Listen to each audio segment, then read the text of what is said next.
हमारे साथ आए हुए तमाम मेरे कांग्रेस के और समाजवादी पार्टी के नेतागण और समस्त साथियों, ना ये सुबह आखिरी है ना ये शाम आखिरी है। जुल्म की जहां हो कसरत वो निजाम आखिरी है। अब जुल्म की इंतहा मुल्क के अंदर हो गई, जमहूरियत खतरे के अंदर है, दस्तूर खतरे के अंदर है, यानी लोकतंत्र और संविधान दोनों खतरे में है। लोकतांत्रिक तरीके से चुने हुए मुख्यमंत्रियों को जेलों में डाला जाएगा। कभी हमने सोचा भी नहीं होगा कि देश के अंदर ऐसे हालात होंगे कि चुने हुए मुख्यमंत्री जेल के अंदर जाकर के बैठेंगे।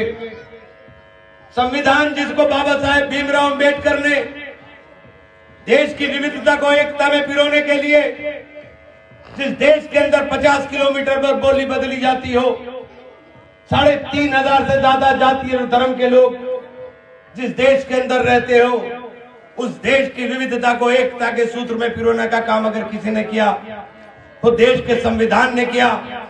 अधिकार मिली, हमें बोलने की आजादी मिली, और जो शोषित वंचित वर्ग सदियों तक गुलामी की जंजीरों के अंदर जकड़ा रहा, उस शोषित और वंचित वर्ग को अधिकार देने के लिए आरक्षण दिया।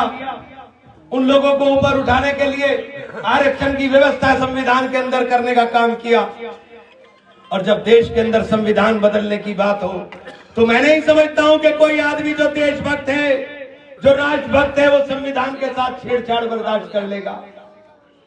जिस संविधान ने गरीबों को अधिकार दिया हो अमीरों के बराबर, एक वोट के अधिकार से आपको सबको बराबरी का एक हिस्सेदार बनाने का काम किया हो, उस संविधान को जब बदलने की बात की जाने लगे तो साथियों समझ लीजिए कि आज का वक्त बहुत खराब है। आज जरूरत इस बात की है कि हमारा देश बचे, लोकतंत्र बचे, संविधान बचे। संविधान बचेगा तो हमारे अधिकार बचेंगे, और संविधान नहीं होगा तो हमारे अधिकारों का साथियों हनन होने का काम होगा। मैं ये बात इसलिए कहना चाहता हूं, हमने बहुत कोशिश की थी, हमारी पार्टी ने बहुत कोशिश की, बड़ा दिल कर करके इंडिया गठबंधन सब नेताओं ने बनाया, और सब ने न्योता भेजा बार बार बहन जी को भी कि आइए आप भी इसके अंदर, चूंकि आप अपनी पार्टी को कहती है कि संविधान के रचयिता बाबा साहेब भीमराव अंबेडकर के आदर्शों पर चलने वाली पार्टी है। आप बाबा साहेब भीमराव अंबेडकर के आदर्शों को जब तिलांजलि देने का काम हो तो उस पार्टी, उस जमात के साथ खड़ी हुई क्यों नजर आ रही है जो बाबा साहेब भीमराव अंबेडकर के सिद्धांतों को तिलांजलि देश के अंदर देने का काम कर रहे हैं? बाबा साहेब भीमराव अंबेडकर ने देश के अंदर रहने वाले शोषितों को, वंचितों को, अल्पसंख्यकों को, देश के अंदर रहने वाले तमाम अगड़ों को और पिछड़ों को एक समान अधिकार देने की बात की। एक समान अधिकार दे करके इस देश की विविधता को एकता में पिरोने का काम किया। आज संविधान खतरे में है। मैंने दलित भाइयों से कहा कि दलित भाइयों, संविधान रद्द होगा तो सबसे पहला नुकसान अगर किसी को उठाना होगा तो आपको उठाना होगा। आपका ना आरक्षण बचेगा, ना आपको जो अधिकार बाबा साहब ने दिए, जो सपने बाबा साहब ने देख करके अपलिफ्टमेंट की बात की थी, वो पूरा हो पाएगा। और आपसे भी कहना चाहता हूं, कोई अपना आप को महफूज ना समझे कि तुम बच जाओगे, दूसरे भी कोई बचने वाले नहीं है, चाहे अगड़े हो चाहे पिछड़े हो। आज देश के अंदर किस तरह का माहौल बना दिया, मुख्यमंत्री उठाकर के ऐसे जेल में डाल देते हैं, जैसे केजरीवाल जेल के अंदर, और कहते हैं कि शेट्टी नाम के आदमी ने कहा है कि केजरीवाल को पैसे दिए, लेकिन जब खुलासा हुआ तो शेट्टी साहब के खाते से 59 करोड़ रुपए भाजपा के खाते के अंदर गए। पैसे का खुलासा तुम्हारे पास होगा और चोर केजरीवाल को बताओगे, इससे बड़ा नंगा नाच नहीं हो सकता। मैं आप लोगों से कहने के लिए आया हूं, ये चुनाव मामूली चुनाव नहीं, ये चुनाव बहुत मामूली चुनाव नहीं है। देख लीजिए किस तरह से जुल्म हो रहा है। मिट्टी देने के लिए भी डीएम कहता है कि परमिशन लेने का काम करो। अरे दाह संस्कार और मिट्टी के लिए तुम परमिशनों की बात करोगे, डूब के मर जाओ। शर्म आनी चाहिए, शर्म आनी चाहिए। चाहिए तुम्हें? ऐसी हरकतें करते हो। नफरत की बात बोल करके नफरत के बीज बोना चाहते हैं। हम मोहब्बत की बात करना चाहते हैं। जब हम कहते हैं कि नौजवान को अधिकार दो, तो ये दूसरी बात करने लगे। हम कहते हैं कि महिला की सुरक्षा की बात करो, महिलाओं को अधिकार की बात करो, महिलाओं को रसोई चलाना मुश्किल हो गई, महंगाई के ऊपर रोक की बात करो, तो ये कहीं और की बात करने लगते हैं। कभी पाकिस्तान की बात करेंगे।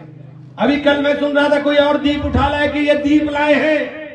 कौन सा दीप लाए हो? देश के अंदर 43% नौजवान जो डिग्री हासिल किए हुए नौजवान है, वो बेरोजगार है। उसको रोजगार की व्यवस्था करो, उसके रोजगार के ऊपर बात नहीं करोगे।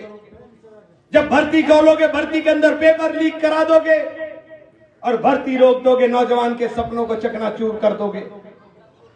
नौजवान जब सड़क के ऊपर दौड़ दौड़ करके 4 बजे उठ करके 4-4 घंटे 5-5 घंटे दौड़ लगा करके प्रैक्टिस करता था कि मैं अर्धसैनिक बल में, फौज में, पुलिस में भर्ती होऊंगा, वहां अग्निवीर योजना ले आए।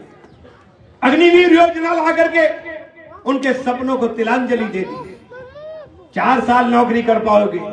अग्निवीर योजना के अंदर 4 साल नौकरी करेगा और 4 साल के बाद उसे दिया जाएगा। उसके बाद क्या करेगा वो?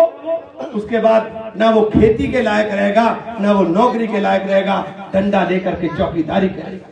देश के नौजवान को फैक्ट्रियों की चौकीदार बनाने का काम करोगे? जो डिग्री लेकर के बैठा हुआ नौजवान है, उसकी नौकरी की व्यवस्था नहीं करोगे और इधर उधर की बात करने का काम करेंगे। मैं ये बात इसलिए कहना चाहता हूं कि समझनी पड़ेगी और आपको भी कहना चाहता हूं। बहुजन समाज पार्टी और भारतीय जनता पार्टी दोनों मिली हुई है, दोनों मिलकर के खेल खेलती है। बहुजन समाज पार्टी, पुरानी बात छोड़ दीजिए, उनसे पूछ लीजिएगा कि 15 दिन पहले इलेक्शन था राज्यसभा का। अभी 15 दिन पहले इलेक्शन था राज्यसभा का। राज्यसभा में 1 वोट बहुजन समाज पार्टी के पास था। वो वोट खुलेआम भारतीय जनता पार्टी को देकर आए हो और फिर तुम कहते हो कि तुम भाजपा से लड़ोगे। जब 3 तलाक का बिल पार्लियामेंट में आया, सरकार फंस गई, तो आपने, आपकी पार्टी ने 3 तलाक के ऊपर समर्थन भारतीय जनता पार्टी को करने का काम किया। जब जब भारतीय जनता पार्टी को जरूरत हुई,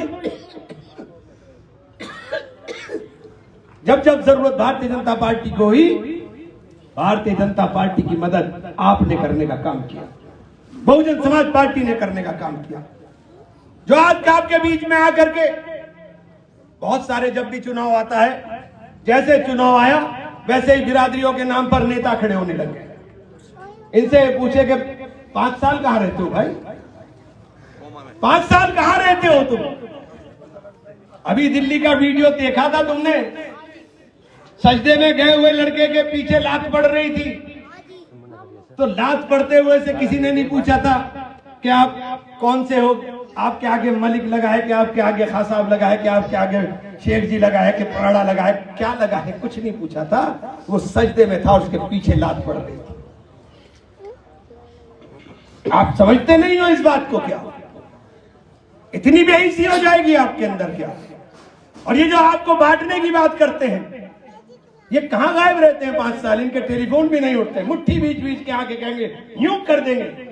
कुछ लोगों को इस जिले के अंदर लिल्लाही बुक्स हो गया है, लिल्लाही बुक्स, कि बस कोई जीत जाए, इमरान ना जीते,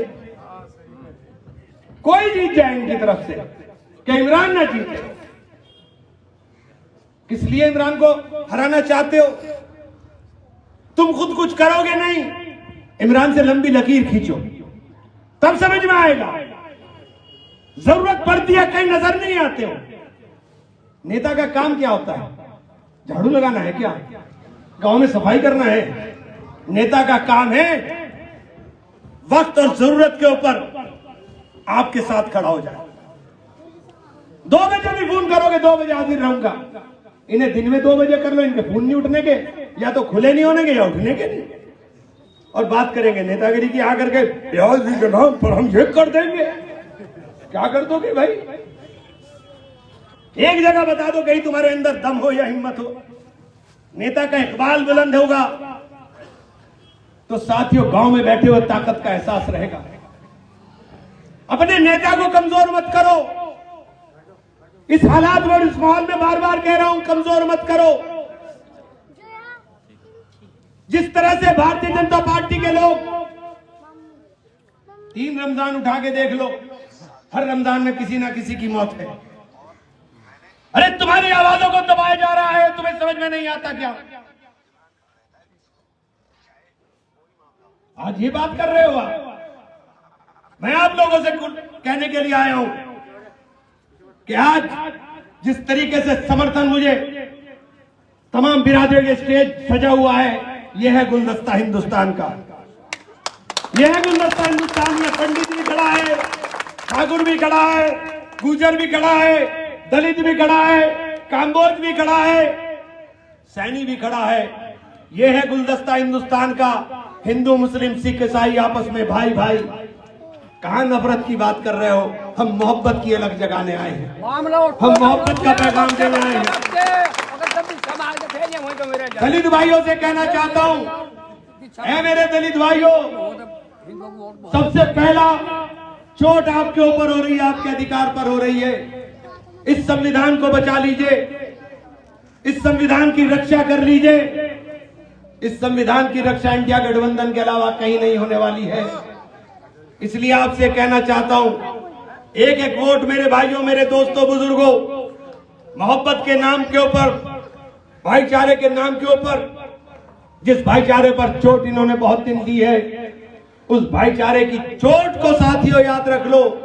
हमें भाईचारा कायम करना है। हमें हर कीमत के ऊपर मुल्क के अंदर हिंदू मुस्लिम सिख ईसाई आपस में भाई भाई के नारे को लगाना है और सब बराबर मिलकर के हम लोग साथ चलेंगे। और कांग्रेस के तौर पर मैं प्रत्याशी हूं।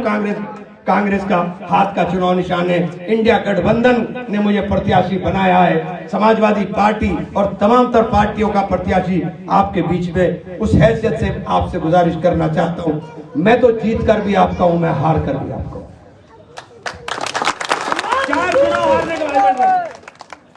4 चुनाव हारने के बाद भी एक दिन नहीं मैदान छोड़कर भागा हूं। मैं जीत कर भी आपका हूं, मैं हार कर भी आपका हूं।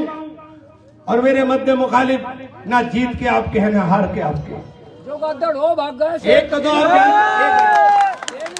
पूरा हिंदुस्तान